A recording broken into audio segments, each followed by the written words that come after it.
Alright, so today we're going to be installing this dynamite kill switch on my Losi DBXL. This should be a pretty simple, straightforward installation. You have your wire and harness here,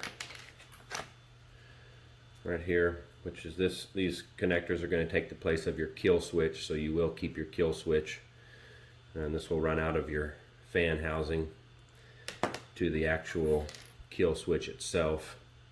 Then I'm going to hook this into my channel 3, which I just have a toggle, so it'll be an on or off.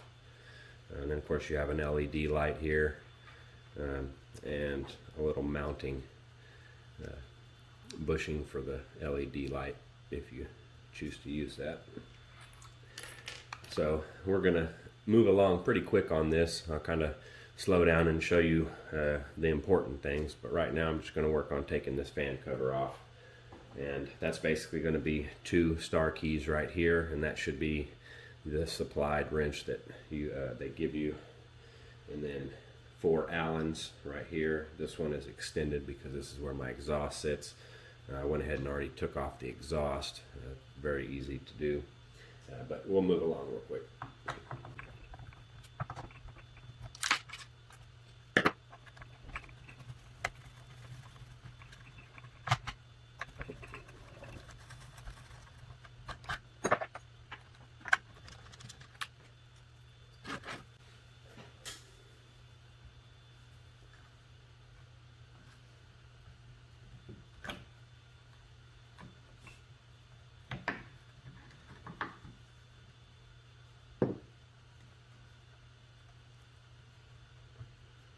Wow, she's awful dirty. We'll take this time to clean it out.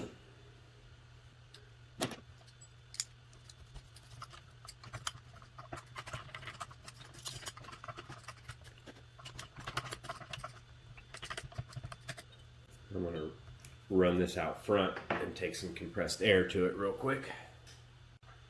Alright, so now we've got this cleaned off a little bit, because we do want a clean working area, because we're going to have to remove this ignition coil here, which is also held on by the star key that you're provided,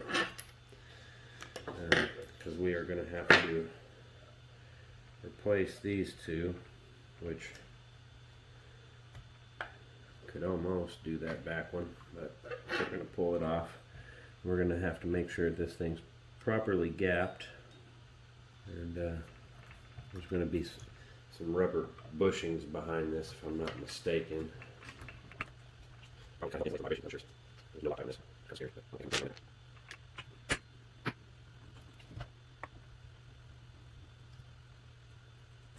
I'd like to put some Loctite on it. Alright, so I see. Oh yeah, we got their big old rubber bushings.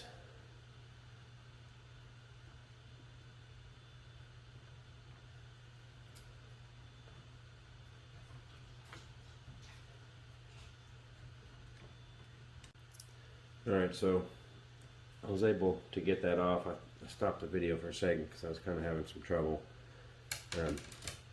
But it does just come straight off. I actually had this flywheel on the magnet part of this, so it was actually magnetized to the flywheel, which made it hard to remove, because this is where it knows when to fire, is when it gets its signal through the flywheel. So that's why it was so difficult to remove.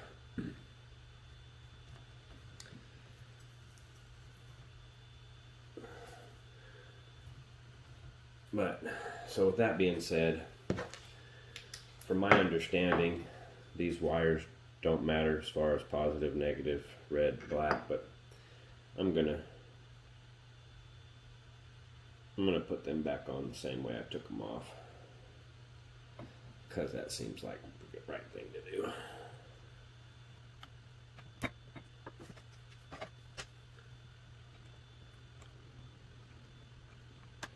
So when I just use a flathead, I kind of get it up under there where it's like this, and then I just kind of pry it up. You can use needle nose, whatever your heart desires. You can see there, that one's a little closer, so I'll just pry it up like that. Pretty easy. And off comes a switch. So red was right here. So we're going to put red back there.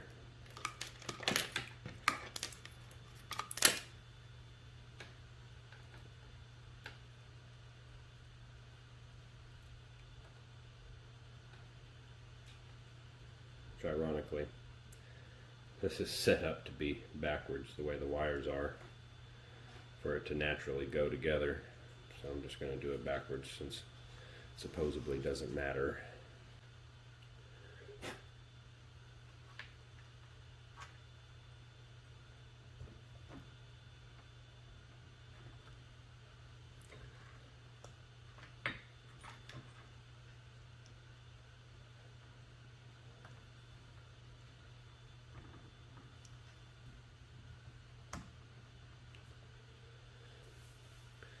Alright, now we're going to start putting this coil back, and they say you want to gap this, technically you want it here, with a business card, which that is a little thin.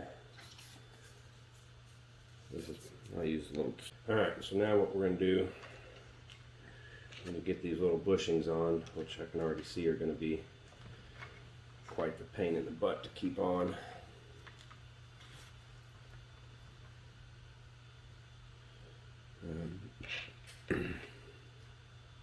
You want to get this as a gap tool.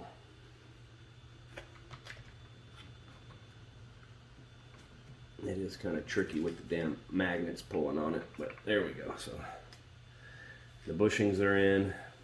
We got a gap between the ignition coil and the flywheel. And now we're going to install these.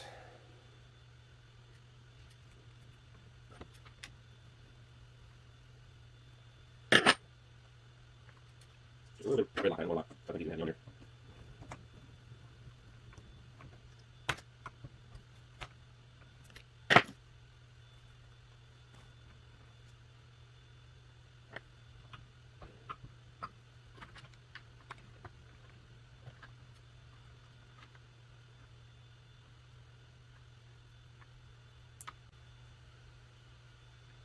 We'll install this later. This is just kind of an interference deal for it.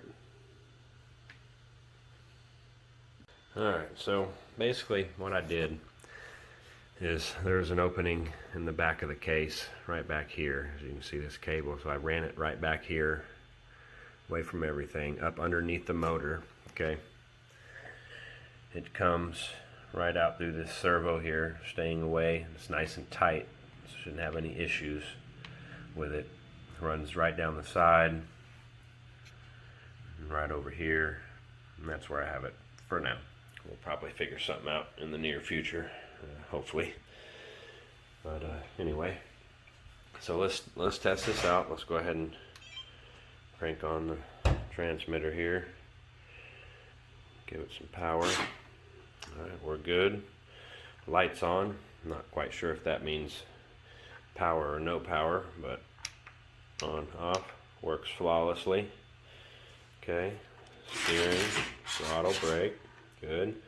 And let's test the fail-safe, which the fail-safe, if I was to lose signal from going too far or something like that, this should go into a braking mode with a slight left-handed turn. So we're going to lose signal, instant braking mode, and turn. I think that might have been a right-hand turn, but anyway, you get the idea. So let's get this thing put back together, and then maybe we can get out here and run it some. So I've been working on that damn thing all morning, which I got that replaced, put back together. Of course, now I have a broken lower A-arm right there. So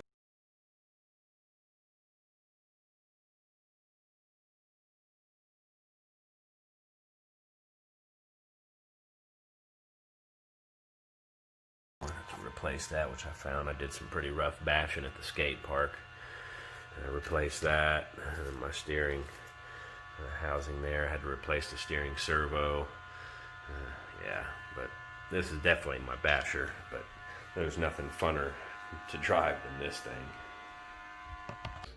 All right, so now we're gonna test this kill switch out real quick. Turn on the transmitter, turn on the receiver.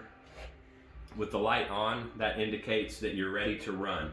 With the light off, that means that's killed, so it should not start.